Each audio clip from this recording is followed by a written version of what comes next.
I'm Simon Locke, Vice President of the Foreign Press Association, and Ian Williams. Ian is the President of the Foreign Press Association. Ian, Amnesty International's new report on Ukraine has really kind of blown up in a literal type of a way. What's your perspective? Well, it's almost like deja vu all over again. If you remember, a few weeks ago, we were talking about the Associated Press report, which was in the same terms: complete lack of perspective and balance. It picked up on one instant and blew it up, knowing full well the troll factories in the Kremlin would jump on it and distort it. And Amnesty has fallen into the same trap. I can't help but suspect they might be using the same sources. And just for the benefit of listeners, if you remember, they produced a report and said that the headline of which, the whole gist of, was that the Ukrainian armed forces were putting civilians at risk. Now, to many people, this seemed anomalous, not least since it was, in fact, 500,000 Russian soldiers pouring shells on the heads that put people at risk. But, you know, we're allowed to be even-handed. So they're saying that the Ukrainians were stationing their weapons in civilian areas and therefore violating the rules of war. There are 2 points on this. One is, it's actually not against the rules of war to put weapons in civilian areas, to defend them, which is why you saw pictures in London during the Blitz of anti-aircraft establishments in Buckingham Palace, right at the centre. It wasn't because they were consciously endangering their majesties, it was they defending them. And this, once again, it lost the whole perspective, which was that Russians had invaded Ukraine. They were killing civilians. They were invading cities. They were pounding cities. They were pulverizing them. When they got into them, they killed people. So what were the Ukrainians supposed to do? Were they supposed to lay down a red carpet and say, please, please, please come in. We don't want to risk any violence here. You just come in, rape and loot and pillage the way you've been doing all along. I don't think the Ukrainian civilians would have had much to say for the Ukrainian army if they did that. But, you know, there might well be excesses where the Ukrainians have taken some risks. But then you look at the report, and the report itself did not substantiate what they were saying. One of their prime witnesses was an old lady whose son was killed by the Russians in the course of all of this. He was going to feed. She had been feeding the Ukrainian soldiers in the next building because she saw the Ukrainian soldiers as defending her. If the Ukrainian soldiers had run away, then there would have been desertion. There would have been callous indifference to the potential damage that the Russians had caused. And yet again, if they had forced the civilians to leave at bayonet point, that's against the rules of war. They had encouraged. The Ukrainians are still encouraging and trying to get people out of Kherson and other potential war zones. And as far as we can tell, the Russians are keeping them there. So this is the background to this. So yes, Amnesty International has a point. And Amnesty International should, in fact, hold both sides to account because they're not on one side or the other, just as we as journalists shouldn't be. We're not pro-Russian or pro-Ukrainian. We're pro-human rights and we're pro the truth, which is one of the reasons why I'm so indignant about this. The sort of fallout from this was substantial. I suspect there was a quasi-apology. In fact, there were two quasi-apologies. One was not an apology at all, but Agnes Gallimard, the head of Amnesty International, basically said everyone who criticized them was a Russian troll. So that makes us trolls. Well, yes, and you know my opinion about the Russians on this, so yes, very interesting. And Ukrainian trolls, of course. It was even-handed, we thought, but Agnes Gallimard made it worse because she basically dismissed vituperatively any criticism. In the meantime, I've spoken to former Amnesty officials. I've spoken to people who work for Amnesty now, all of whom are, for various reasons, don't want their names mentioned. But they all say this report was awful. It's caused huge damage in Amnesty. One of the reasons, I'm sure, is all over the continent, all over Europe, all over America, people are cancelling their checks and standing orders to Amnesty. And it's not a fly-by-night response. It's not. It is a legitimate response to a complete lack of proportion on the part of Amnesty, because their final apology didn't say, "Oh, I've put the wrong emphasis on the report," which would have been legitimate. They actually basically said, "We're sorry some people took it badly. So we're sorry we hurt your feelings by accusing your defenders of being complicit in war crimes, whether they were or not." It's really piles on more and more. So Amnesty's dug itself deeper into a grave, and I really can't see that it can get out of it without firing Agnes Gallimard. Whether they do or not, NGOs are mysterious creatures. They're oligarchies in their own right, and the people who run them are oligarchs. So she might well hang on, but it would be a grievous cost to the organization, which incidentally has been controversial in the past as well. They did say that Navalny, the Russian oligarch, wasn't a prisoner of conscience at one point. And in my remote past, I actually took them to task many, many years ago because they decided that Mordecai Vanunu, who released word of Israel's nuclear weapons, was not a prisoner of conscience. And in that case, it was very particularly donor-driven. They thought they would lose pro-Israeli donors if they made him a prisoner of conscience, so they refused to do so. So for many years, they just held him as a person who was suffering harsh conditions of punishment.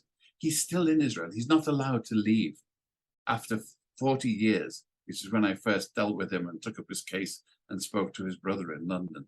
I mean, but Amnesty got away with that one because eventually they came clean and did the right thing. Coming clean now is going to be too right. It's quite true. They have lambasted the Russians for their war crimes. They have listed and detailed the Russian war crimes, which makes it even more culpable that they take a report on one small aspect of Ukrainian behavior, and instead of putting it as a caution, they knew what the Kremlin would do with this. They ran it as Ukrainian culpability for civilian deaths. And, you know, this is, it's an outrage against common sense. Like I said, Russians attack cities. Cities contain civilians. Ukrainians defend the civilians. They do it in the cities instead of abandoning them. So what's wrong with this equation? Only the drafters of this report from Amnesty can see it. Everybody else can see it. But Amnesty is obviously not in a self-corrective mode. And you know, it reminds me to some extent of either it was culpable because they felt, I feel, you know, you often see this in journalism. It's an either or thing, and we have to balance and we have to have both sides. As we've said before, if we do a press conference on the space launch, then we don't get someone from the Flat Earth Society to comment. We did not, when we had a thing on the Second Amendment a few weeks ago, get somebody from the NRA to comment on it. That type of spurious balance does actually work with people. And in this case, I think maybe Amnesty International, oh, we've been giving the poor Russians a hard time. And I hate to say it, but many human rights activists in the West are, like myself, I have to say, I'm culpable here, of a leftist disposition. And we've tended to give slack to the Russians and the Chinese and others over the years because they've had so much stick thrown at them by an America whose hands are far from clean. But on this occasion, I think somebody has gone overboard to balance the books. And it just looks ridiculous. They had no concept of how it appeared to the public, or the fact that Russian embassies and consulates all over the world were rebroadcasting the report. Not the bits about the Russians, by the way, just the bits about the Ukrainians. So look at the report. Factually, it's there's not much in it that you could disagree with. It's the emphasis, the targeting, the headlining. Amnesty needs new writers. It needs people who have some sense of perspective, because the ones they've got now obviously don't. You know, there's no doubt that it does seem extraordinarily tone deaf. I think you just made the point that, you know, it may not be factually inaccurate, but it's kind of missing the context. You know, what are the takeaways for journalists? Because this generated a lot of coverage, and on the first day, you know, you tend to get straight coverage of what Amnesty reported about the Amnesty report, and then subsequently we're getting a lot of attention to the Ukrainian response and everything else. What do you think is the takeaway for journalists when journalists read this particular report? What should be the response? What should they be thinking about? They should read the report. A lot and took their tone from that, just like the AP report before, which took out one paragraph from the UN report, highlighted that in a similar vein as Ukrainian culpability and blasted it. And it's a sense of proportion. The fact that journalists should weigh things carefully. You shouldn't take anything that anyone says, whether it's the Ukrainian government or Amnesty International, as written gospel. You should check it out. You should read the report carefully. And if it smells, and this did smell, you should say, hey, hang on, let's try and get another view on this. What did the Ukrainians say? And not just because the Ukrainians are a party in there. The Ukrainian branch of Amnesty International has disowned the report and is refusing to reproduce it inside Ukraine. The head of it has resigned as a result. Now, there are reasons why an international organization like Amnesty might want to discount its local people.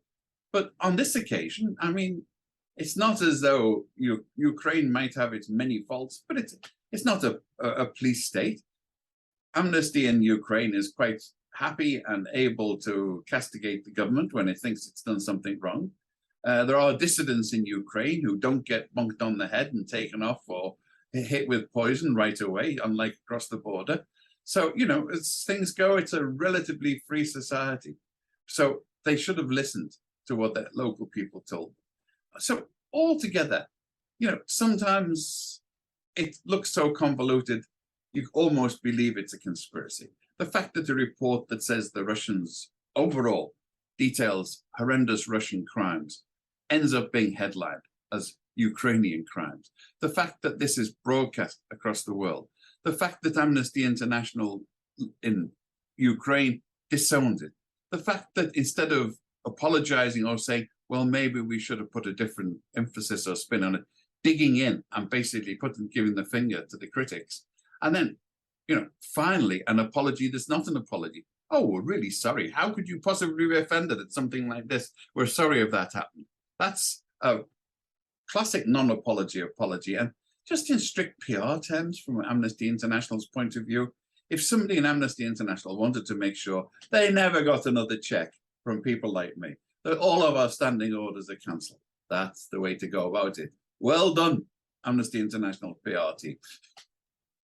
Well, Ian, thanks very much indeed for your perspective. I think that encapsulates the issue really well. It's extraordinary, actually, that it almost the takeaway feels like, and I've seen this actually from the Russian side, which is basically just withdraw, don't fight, to get yourself out of the cities, and then there won't actually be any issues, except for the fact that that is the path for Russia to have completed its invasion of Ukraine, right?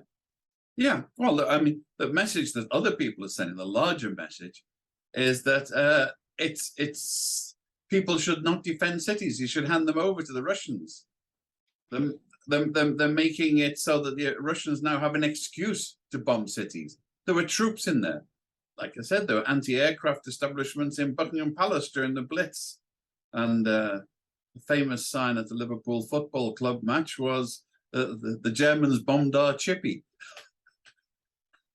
Because the family's chip shop was blown up during the war, and they took it badly even 50 years later.